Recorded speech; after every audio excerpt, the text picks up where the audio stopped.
नमस्कार दोस्तों, आपका हिंदी बाय इलाहाबादी चैनल में स्वागत है। जैसा कि कल हमने धमाल मचाया था, उसी तरह आज भी मचाएंगे। आइए कुछ इसे देखते हैं। पहले हमने जो लिया है आज, शौक को कभी पाला नहीं जाता, कांच के खिलौनों को कभी उछाला नहीं जाता, मिल जाते हैं मंजिल कोशिश करने पर, हर बात को किस्मत पर टाला नहीं जाता। पढ़िए, हर बात को किस्मत पर न टालिए। चलिए क्वेश्चन पर चलिए। देखिए नंबर 1, हिंदी शब्दकोश में छ का क्रम किस वर्ण के बाद आता है? बताइए।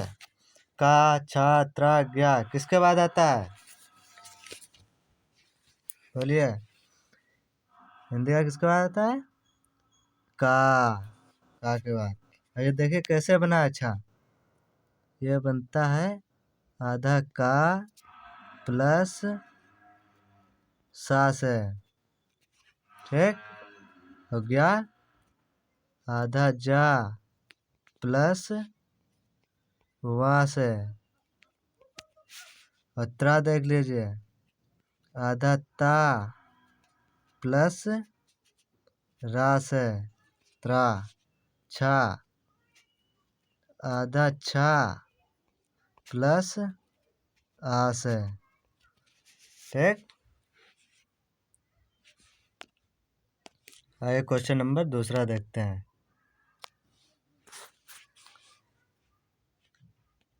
लड़की शब्द का बहुवचन रूप है। बताइए। लड़कियां, लड़कियां, लड़कियां, लड़कियों, क्या हो जाएगा? बोलिए। लड़कियां। ओके। क्वेश्चन नंबर तीसरा देखिए। राम नई पुस्तक लाया, इस वाक्य में राम क्या है? बताइए। राम विशेषण है, व्यक्तिवाचक संज्ञा है, भाववाचक संज्ञा है, कर्मवाचक संज्ञा है। बताइए क्या है राम? राम क्या है? व्यक्तिवाचक संज्ञा। ओके। क्वेश्चन नंबर 4 देखिए। निम्नलिखित शब्दों में कौन सा शब्द विशेषण है? बताइए विशेषण कौन सा है? क्रोधी, कंटक, चुनौती, राही, कौन सा है? राम बहुत क्रोधी है। राम की विशेषता क्या है? क्रोधी। तो कौन सा हो जाएगा? ए। ओके। क्वेश्चन नंबर 5 देखिए। दो समानार्थी शब्दों की पुनरुक्ति के बीच में किस विराम चिन्ह का प्रयोग होता है? बताइए। अल्प विराम, अर्ध विराम, योजक चिन्ह, कोष्टक चिन्ह, किसका होता है? बताओ। योजक चिन्ह। अब ये देखिए कैसे होता है। जैसे लिया हमने माता डैश पिता, ये जो चिन्ह है ना, इसी को हम योजक कहते हैं, ठीक है। चलो और देख लीजिए। आपको कोष्टक चिन्ह हमने बताया थे। ये देखो, ये कोष्टक चिन्ह है, और ये अर्ध विराम है, ये बिंदी है, ये बड़ा हो गया ऊपर, और अल्प विराम ये थोड़ा सा लगता है, ठीक। तो क्वेश्चन नंबर 6 देखते हैं। हिंदी के शब्दों का लिंग निर्धारण किसके आधार पर होता है? बताइए। प्रत्याग, संज्ञा, क्रिया, सर्वनाम, बताइए किसके आधार पर होता है? क्रिया के आधार पर।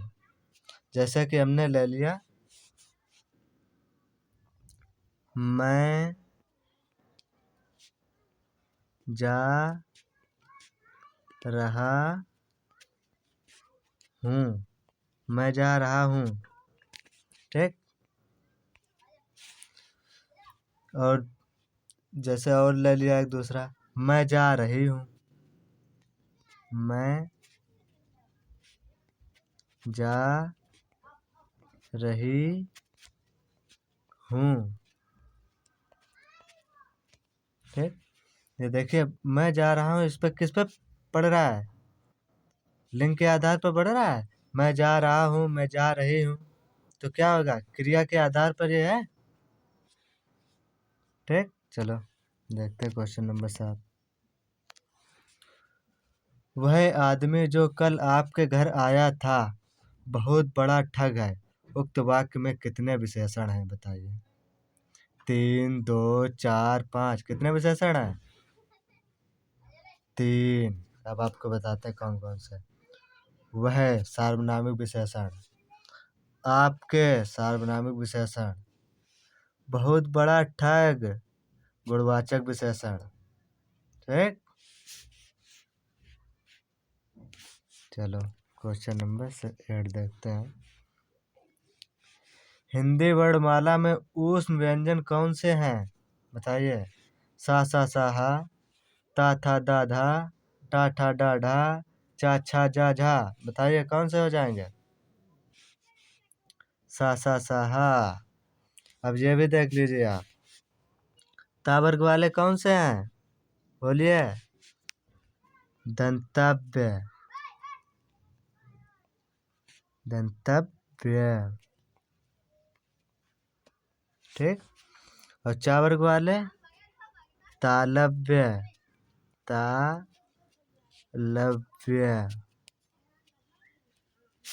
और टा वर्ग वाले मूर्धा, मूर्धा, या मूर्धन्य कर दीजिए यहाँ पर, मूर्धन। ओके, देखिए क्वेश्चन नंबर 9।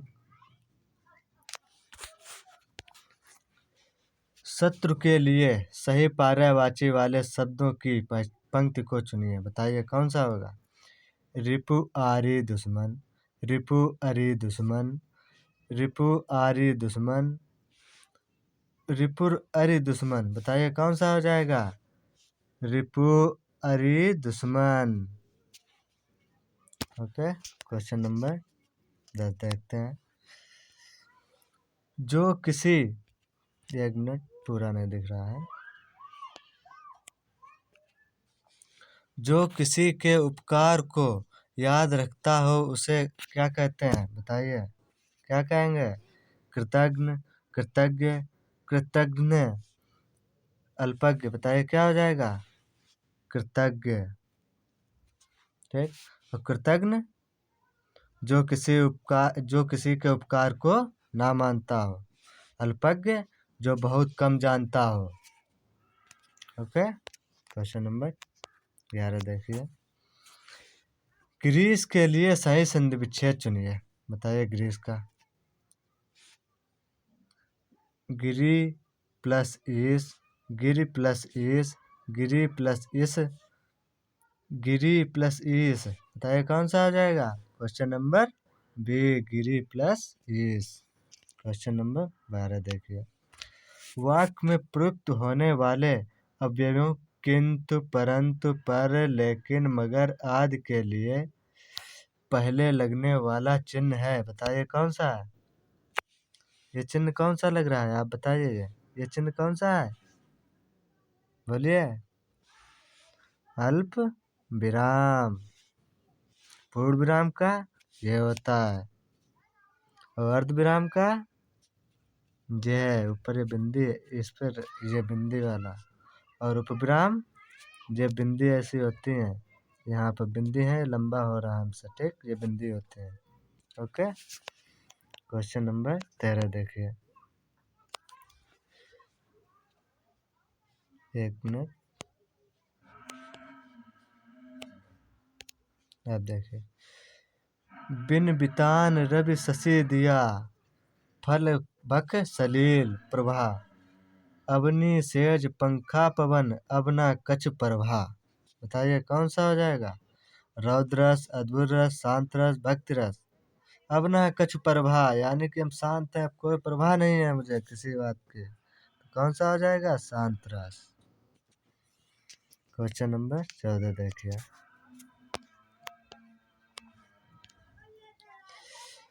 शुद्ध शब्द छांटिए। बताए इसमें। औद्योगिकरण, मुर्मूर्षु, याज्ञवल्क्य, वाल्मीकि। कौन सा हो जाएगा बताइए। मुर्मूषु।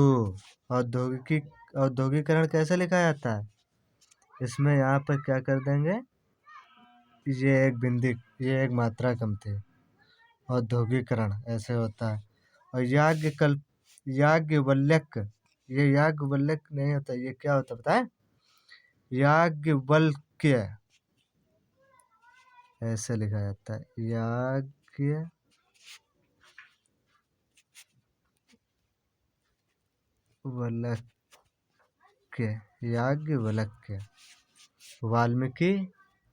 वाल्मीकि ऐसे नहीं लिखा जाता है, वाल्मीकि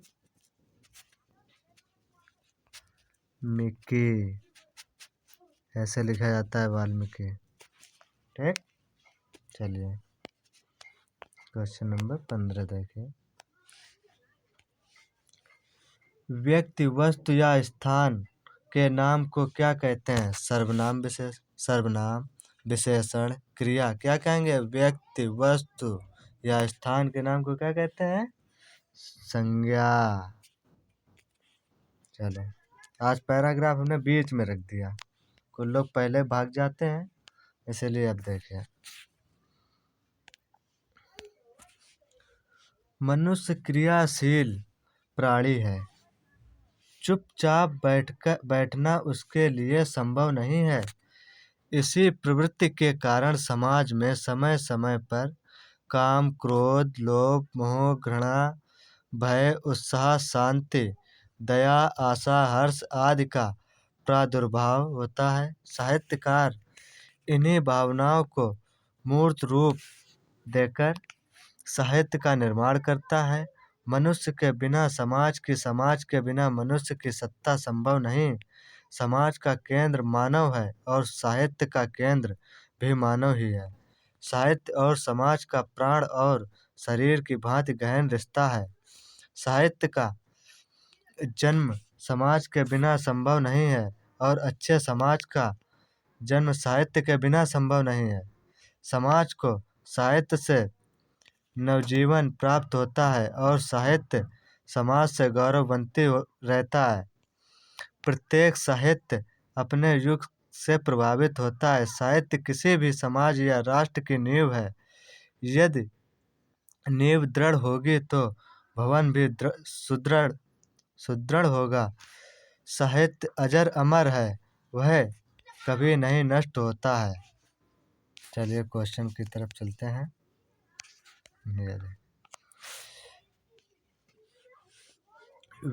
व्यक्ति में भय, शांति आदि भावों के होने का कारण है क्या है बताइए? शांत रहना, निष्क्रिय होना, क्रियाशील होना, सजग सावधान रहना। बताइए क्या हो जाएगा? क्रियाशील होना। चलिए क्वेश्चन नंबर 17 देखिए। साहित्य सृजन के लिए आवश्यक है, क्या आवश्यक है? क्रियाशीलता, ज्ञानवान होना, संप्रेषण कौशल का होना, काम, क्रोध आदि प्रवृत्ति का होना। क्या हो जाएगा? क्रियाशील होना। चलिए क्वेश्चन नंबर 18 देखिए। समाज साहित्य से उसी तरह जुड़ा है जैसे, समाज साहित्य से किस तरह जुड़ा है? जैसे देह प्राण से, देह और प्राण। चलिए क्वेश्चन नंबर 19 देखिए।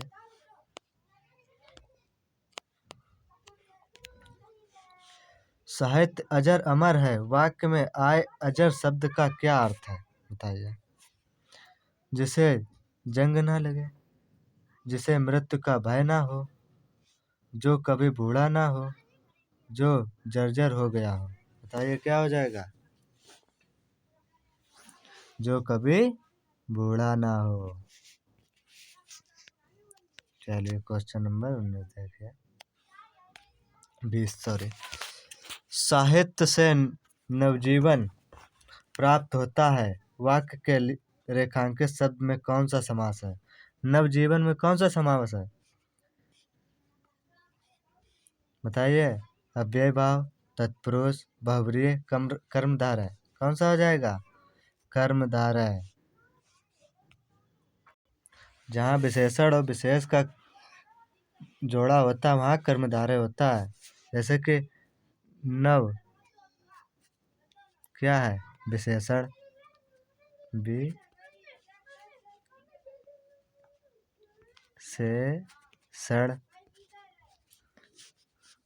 और जीवन क्या है?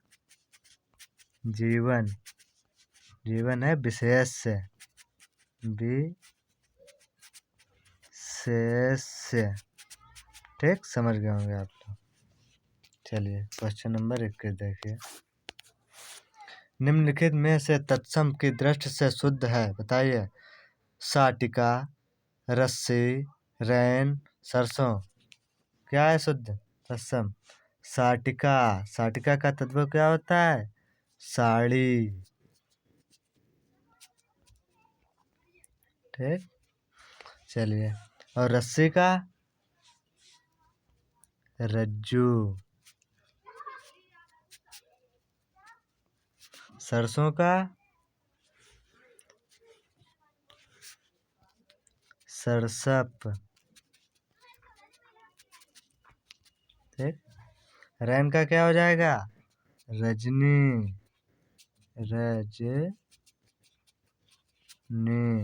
रजनी। सारे आपको मालूम होंगे। ठीक, चलो क्वेश्चन नंबर 22 देखिए। निंदा का निम्न में से कौन सा सही विलोम शब्द है, बताइए। सस्ती, स्तुति, स्तुति, स्तुति। कौन सा हो जाएगा बताइए? स्तुति। ठीक, चलिए क्वेश्चन नंबर 23 देखते हैं।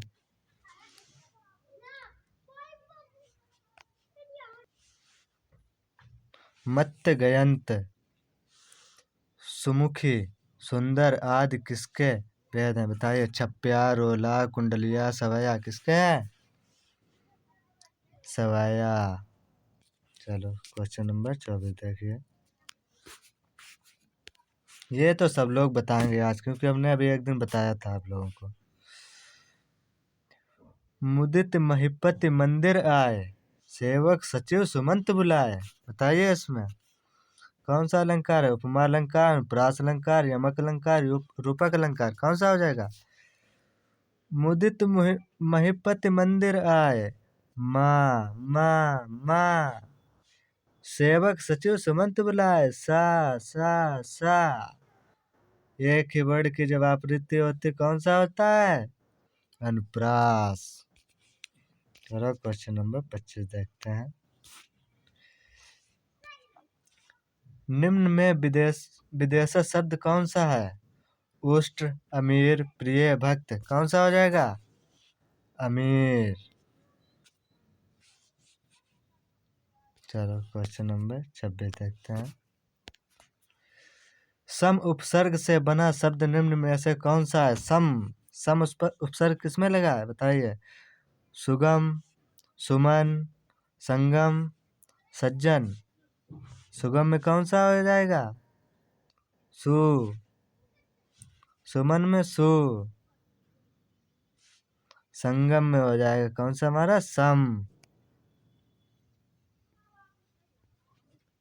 सम धन गम, संगम। ओके, क्वेश्चन नंबर 27 देखिए आप। लोहा मनाना मुहावरे का अर्थ निम्न विकल्पों में कौन सा है, बताइए। प्रभावी स्वीकार करवाना, प्रभाव स्वीकार करवाना। ठीक, प्रभाव स्वीकार करना, प्रभाव अस्वीकार करना, प्रभाव स्वीकार ना करना। बताइए कौन सा हो जाएगा? प्रभाव स्वीकार करना। ओके, क्वेश्चन नंबर 27 देखिए।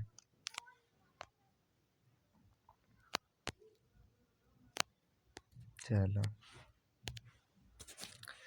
निम्नलिखित वाक्यों को ध्यान से पढ़ें और तय करें कि कौन से हिस्से में त्रुटि है।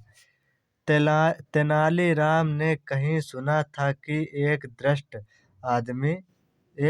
दुष्ट आदमी साधु का भेष बनाकर लोगों को अपने जाल में फंसा लेता है। बताइए इसमें त्रुटि कहाँ पर? कि एक दुष्ट आदमी साधु का भेष बनाकर लोगों को अपने जाल में फंसा लेता है। तेनालीराम ने कहीं सुना था क्या ये की नहीं होता है, ये की नहीं होगा यहाँ पर। देखो कौन सा की हो जाएगा, ये वाला की। और ये वाला की किसमें है, ये किसमें त्रुटि है, इसमें है। ठीक, चलिए क्वेश्चन नंबर 29 देखिए। निम्नलिखित में से कौन सा शब्द सर्प का एक पर्याय नहीं है, बताइए। व्याघ्र, ब्याल, भुजंग, अहि, कौन सा है, नहीं है। व्याघ्र, व्याघ्र किसका है, सिंह का, सिंह। ठीक, चलिए क्वेश्चन नंबर 30 देखते हैं। चौमास में निम्न में कौन सा समास है, बोलिए। चौमास में कौन सा समास है, कर्मधारय समास, तत्पुरुष समास, द्वंद्व समास, द्विगु समास, कौन सा हो जाएगा, द्विगु समास। आइए हम इसका आपको तोड़ कर दिखाते हैं इसे हम। देखिए एक मिनट। 4 मासों का समाहार, समाहार, ये ऐसे तोड़कर बनेगा चौमास का, 4 मासों का समाहार। 4 आ गया संख्यावाची, संख्यावाची जिसमें होता है उसमें क्या होता है, द्विगु। चलिए क्वेश्चन नंबर 31 देखते हैं। निम्नलिखित में एक शब्द शुष्क का विलोम है, शुष्क का बताइए क्या हो जाएगा। उष्ण, आर्द्र, शीत, शिष्ट, क्या हो जाएगा, आर्द्र। उष्ण का क्या होता है, शीत, और शीत, और शीतल भी, शीतल। इसमें से एक आपको दिया होगा, अगर शीत होगा या शीतल, इसमें से एक आपको मानना है। ठीक, और इसका भी दे, शिष्ट का अशिष्ट,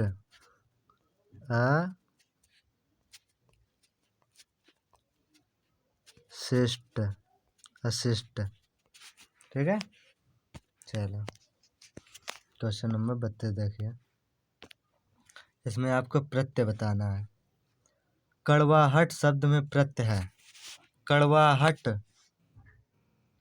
आहट, देखिए कुछ आ रहा, कड़वाहट, आहट, कौन सा हो जाएगा, हट, टा, आहट, आह, हा, आहा, बताइए कौन सा, कड़वाहट, आहट, आहट आ रहा, आहट कौन सा, से। चलिए क्वेश्चन नंबर 33 देखते हैं। वधुत्सव के लिए सही संधि विच्छेद को चुनिए। वधूधन उत्सव, वधूधन उत्सव, वधधन उत्सव, वधूधन उत्सव, वधूधन उत्सव, ये वाला। ठीक, तो इसमें कौन सा हो जाएगा, वधूधन उत्सव। चलिए क्वेश्चन नंबर 34 देखते हैं। किस रस में प्रायः किसी असाधारण या स्वाभाविक बात का वर्णन होता है, बताइए। कौन सा होगा, वीर रस, शांत रस, भयानक रस, अद्भुत रस, कौन सा हो जाएगा, भयानक रस। चलिए 35 क्वेश्चन नंबर। श्याम को भगवान पर जितनी अनुरक्ति है, उसकी पत्नी उतनी ही भगवान पर डैश थे, क्या है, इसमें क्या होगा बताइए, रिक्त स्थान को भरना है। क्रोध, रिक्त, ग्लानि, विरक्ति। जब उसके श्याम को भगवान से इतनी अनुरक्ति है, तो उसकी पत्नी को भगवान से उसने क्या हो जाएगा, अनुरक्ति का क्या विलोम हो जाएगा, विरक्ति। चलो ठीक है, क्वेश्चन नंबर 36 देखिए। दिया है, दिए गए वाक्यों में अशुद्ध अंश को ए बी सी से इंगित कीजिए। कोई भी त्रुटि न होने पर विकल्प डी का चयन कीजिए। समय का दुरुपयोग द्वारा मनुष्य देवता बन जाता है, कोई त्रुटि नहीं, बताइए कौन सा हो जाएगा, समय का दुरुपयोग नहीं है तो समय के दुरुपयोग, ऐसे समय के दुरुपयोग द्वारा मनुष्य देवता बन जाता है। सदुपयोग है, सॉरी, समय के सदुपयोग द्वारा मनुष्य देवता बन जाता है। का नहीं होगा, के। ठीक है, क्वेश्चन नंबर 37 देखिए। आइए, एक मिनट।